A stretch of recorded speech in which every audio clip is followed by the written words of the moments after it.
This is just motivation. We are all currently on a journey.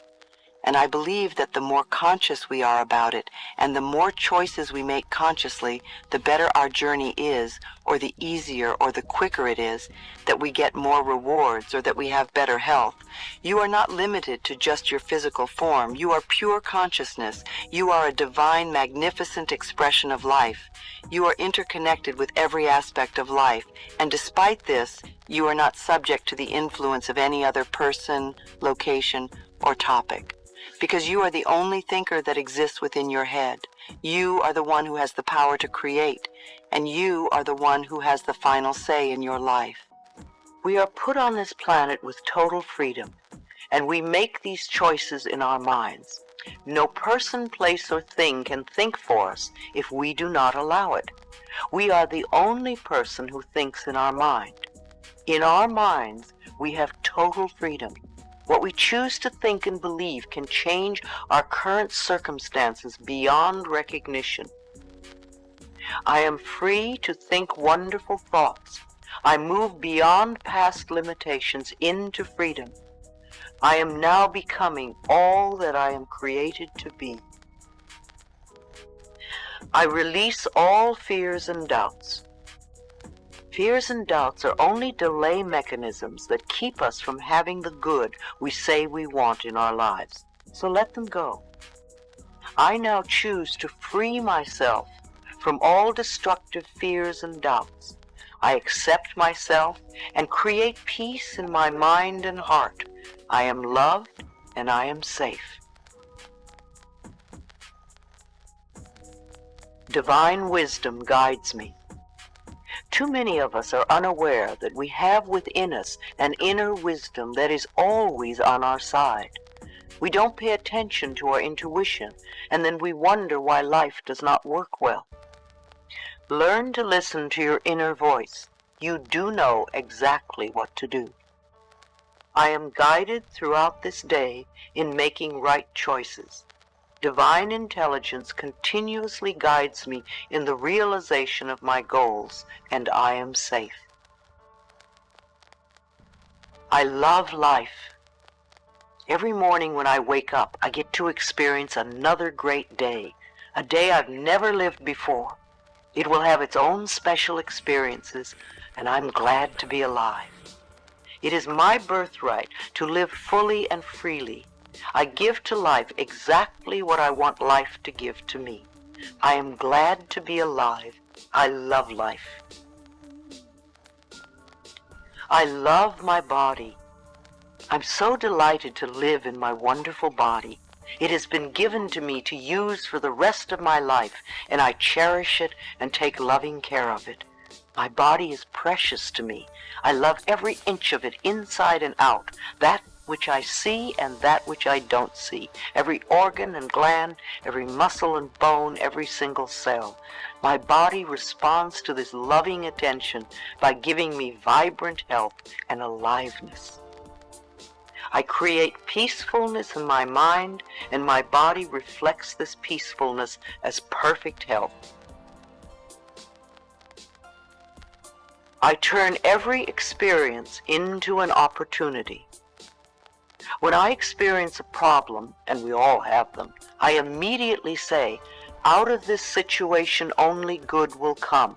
This is easily resolved for the highest good of all concerned. All is well, and I am safe. I repeat this statement over and over. It keeps me calm and allows the universe to find the best solution. I am often amazed to see how quickly the issue can be resolved in a way that benefits everyone. Each problem has a solution. All experiences are opportunities for me to learn and grow, and I am safe. I am at peace.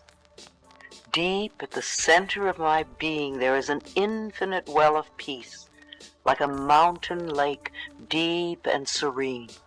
No person, place, or outer chaos can touch me when I am in this space. In this space I am calm. I think clearly, I receive divine ideas, and I am so peaceful. Divine peace and harmony surround me and dwell in me. I feel tolerance, compassion, and love for all people, myself included. So when we say human potential, unleashing human potential, it is not about reaching the peak.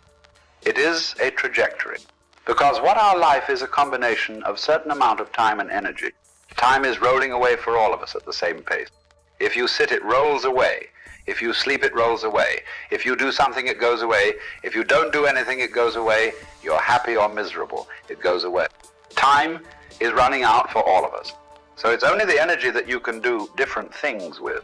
If you bring your energies to a certain level of intensity and possibility, what somebody does in 10 years, you may do it in 1 year.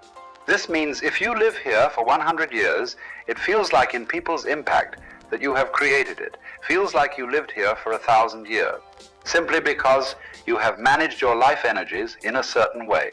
So for me, a human being impactful means, how conscious have you become?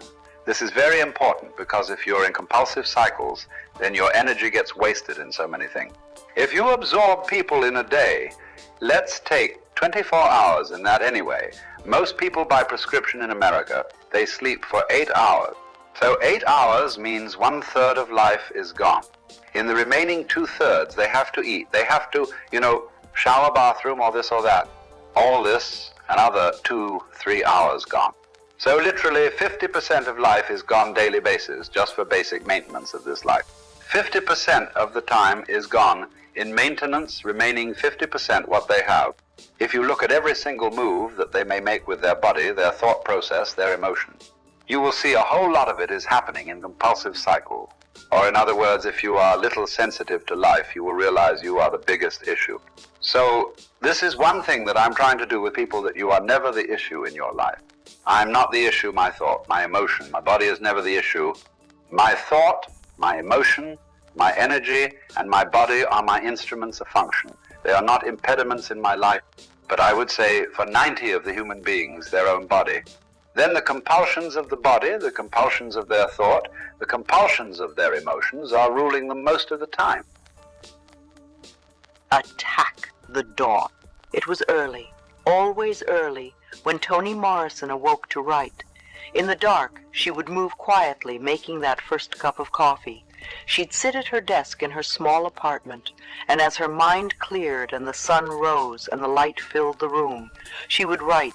She did this for years, practicing this secular ritual, used not just by writers, but by countless busy and driven people for all time.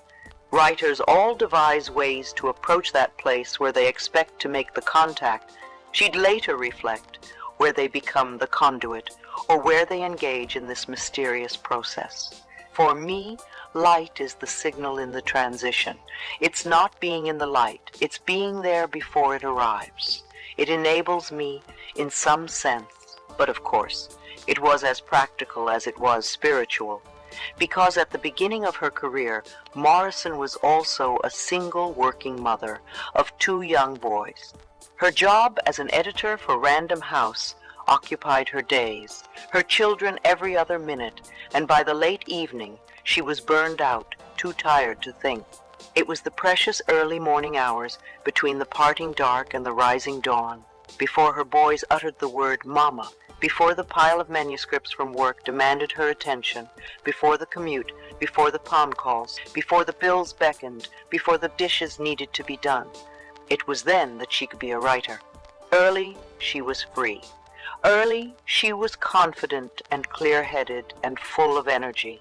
Early, the obligations of life existed only in theory and not in fact. All that mattered, all that was there, was the story, the inspiration, and the art. There she was, starting her first novel in 1965, freshly divorced, 34 years old, and struggling as one of the few black women in an incredibly white male industry. Yet in her mind, this was the height of life. She was no longer a child, and yet for all her responsibilities, everything was quite simple.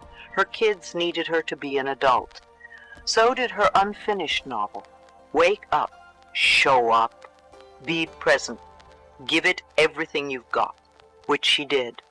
Even after The Bluest Eye was published to rave reviews in 1970, she followed it with 10 more novels, 9 non-fiction works, 5 children's books, 2 plays, and short stories, and she earned herself a National Book Award, a Nobel Prize, and a Presidential Medal. Yet for all the plaudits, she must have been most proud of having done it while being a great mother, a great working mother. Of course, it's not exactly fun to wake up early. Even the people who have reaped a lifetime of benefits from it still struggle with it. You think you're not a morning person. Nobody is a morning person, but at least in the morning we are free. Hemingway would talk about how he'd get up early because there was no one to disturb you, and it is cool or cold, and you come to your work and warm as you write. Morrison found she was just more confident in the morning before the day had exacted its toll and the mind was fresh. Like most of us, she realized she was just not very bright or very witty or very inventive after the sun goes down. Who can be? After a day of banal conversations, frustrations, mistakes, and exhaustion. Not that it's all about being clever. There's a reason CEOs hit the gym early. They still have willpower then. There's a reason people read and think in the morning. They know they might not get time later. There's a reason coaches get to the facility before everyone else. They can get a jump on the competition that way. Be up and doing while you're fresh, while you can. Grab that hour before daylight. Grab that hour before traffic. Grab it while no one is looking, while everyone else is still asleep. In Marcus Aurelius's Meditations, we hear the most powerful man in the world trying to convince himself to get out of bed at dawn when the lower part of himself wants desperately to stay. Is this what I was created for? He asks of his reluctance. To huddle under the blankets and stay warm? Yes, it is nicer under there. But is that what we were born for? To feel nice?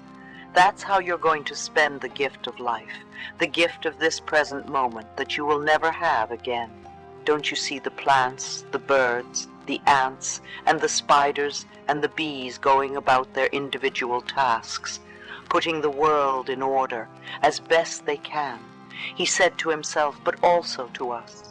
And you're not willing to do your job as a human being. Why aren't you running to do what your nature demands? Yet here we are, thousands of years later, still hitting the snooze button on our alarms. Here we are, wasting the most productive hours of the day, choosing to reject these moments before the interruptions, before the distractions, before the rest of the world gets up and going too, passing on the opportunity to gather our flowering potential while it's freshest, still shining with morning dew. I think Christ has recommended rising early in the morning. By rising from his grave very early, observed the theologian Jonathan Edwards in the 1720s. Is that why quiet mornings seem so holy?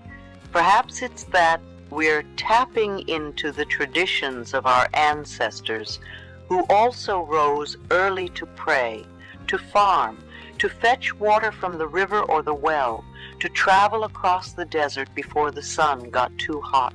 When you have trouble waking up, when you find it hard, remind yourself of who you come from. Remind yourself of the tradition. Remind yourself of what is at stake. Think, as Morrison did, of her grandmother, who had more children and an even harder life.